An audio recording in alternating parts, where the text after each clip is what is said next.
Dias, queridos irmãos e irmãs, estamos intensificando nossas orações pelas crianças e adolescentes do núcleo de catequese aqui do santuário, que depois de amanhã celebrarão aqui a sua primeira comunhão eucarística, nas celebrações das Santas Missas, às 15 horas e às 17 horas.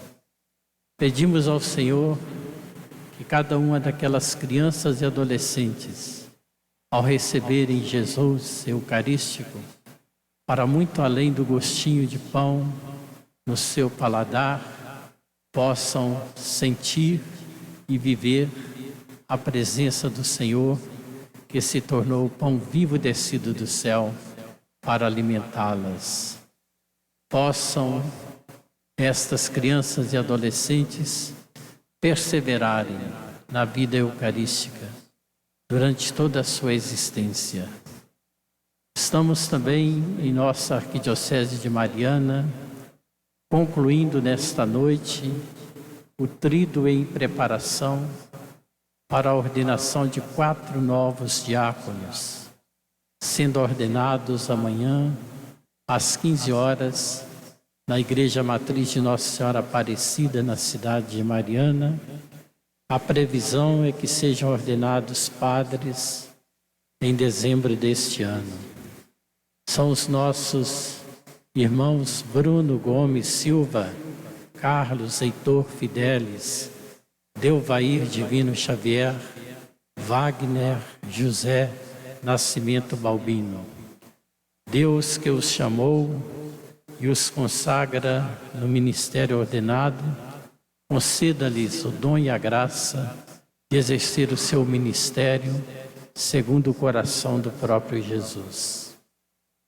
Hoje nós deparamos neste capítulo 11, versículos 11 a 26 do Evangelho de Marcos, com as medidas educativas tomadas por Jesus, não só para os resultados imediatos do que estava acontecendo no templo, quando a exploração fazia com que as pessoas, ao invés de servirem a Deus, se serviam de Deus e da religião para os seus lucros.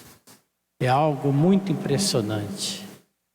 As ofertas não podiam ser feitas com as moedas que circulavam nas mãos do povo, porque nelas tinha efígie do imperador César, que era tido como divino, portanto se tratava de uma atitude idólatra.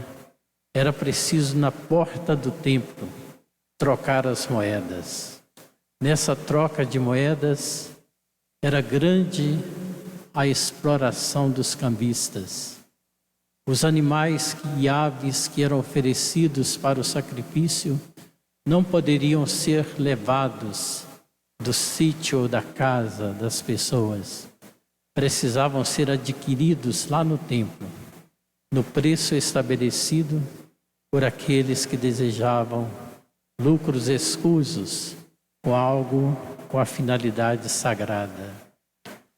À primeira vista, poderia nos parecer que Jesus não estivesse de bom humor naquele dia.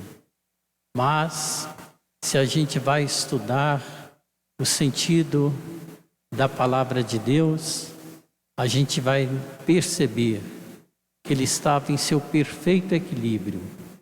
Não se tratava de um nervosismo, tratava-se de uma atitude consciente. A figueira, por exemplo, recorda o povo de Israel, do qual se esperavam frutos bons. Recorda esta figueira cheia de folhas, a nossa própria vida, a nossa vida de comunidade de fé, onde se esperam colher frutos. Esses frutos precisam ser a consequência da finalidade da vivência da nossa fé. A advertência que Jesus faz com que aquela figueira fique seca refere-se àquilo que é também da nossa parte, não ludibriar ou não tentar ludibriar a Deus e aos irmãos e irmãs. As folhas verdejantes davam a impressão de que a figueira estivesse repleta de frutos, e não era verdade. As aparências, elas precisam ser uma decorrência daquilo que está lá no interior da nossa vida de fé. Antes, na noite, Jesus já tinha observado tais práticas equivocadas no templo, que estavam ferindo o reino de Deus, estavam ferindo os ensinamentos de Deus manifestados através de sua palavra. No dia seguinte, outros evangelistas, ao descreverem a postura de Jesus para retirar do templo tudo que estava profanando e distorcendo o seu sentido, outros evangelistas narram que Jesus teceu um chicote para depois espantar aqueles que estavam agindo de maneira equivocada. Além de colocar ordem na verdadeira finalidade de um templo naquela época, para muito mais do que isso, Jesus se refere à vida de todos nós, à vida de cada um de nós, à vida da igreja, para que a gente expulse os vendilhões do templo da nossa própria pessoa, da nossa comunidade de fé, da igreja como um todo, para não denegrir, para não distorcer aquilo que é a finalidade da religião, que é religar o ser humano à sua fidelidade com Deus, e não buscar meios escusos para obter através da religião lucros, fazendo dessas iniciativas de pequenas comunidades e ainda de iniciativas religiosas, aquela expressão, pequenas igrejas, grandes negócios, tristemente distorcendo o que deve ser o sentido da nossa participação na obra evangelizadora.